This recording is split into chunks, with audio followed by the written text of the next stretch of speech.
কর্মী এবং সহযোগী অঙ্গ সংগঠনের নেতৃবৃন্দ সকলকে আমার স্বেচ্ছাসেবক দলের পক্ষ থেকে আন্তরিক শুভেচ্ছা এবং অভিনন্দন।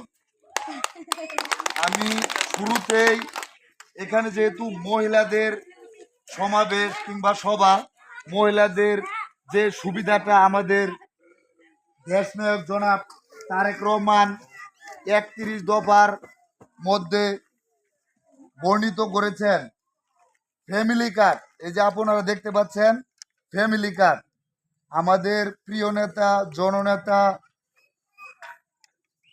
দেশনায়ক তারেক রহমান অঙ্গীকারবদ্ধ, উনি যদি রাষ্ট্র ক্ষমতায় আসতে পারেন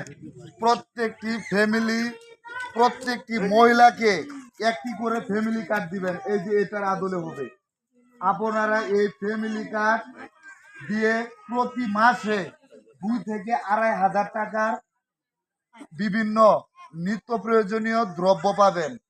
তার মধ্যে চাল, ডাল, তেল, লবণ, নুডলস, অন্যান্য সামগ্রী 2 থেকে 2,500 টাকা পাবেন। এটা অবশ্যই বিএনপি যদি ক্ষমতায় আসে এটা প্রত্যেকটি ফ্যামিলির মধ্যে পৌঁছে দেওয়া হবে।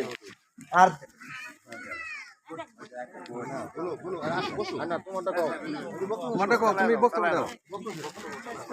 আরেকটি কথা বলতে চাই, আমরা সকলে মুসলিম ফ্যামিলিতে জন্মগ্রহণ করেছি। আমরা ধর্মপ্রাণ মুসলিম, সকল কিছু ইসলামের মান্য করার চেষ্টা করি।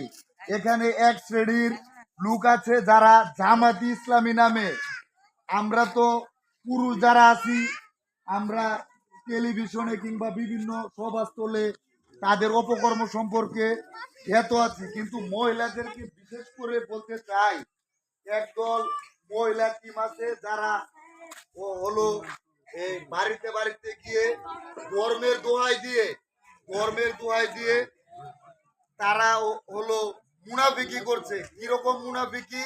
তারা বলছে রোজা আর পূজা এক,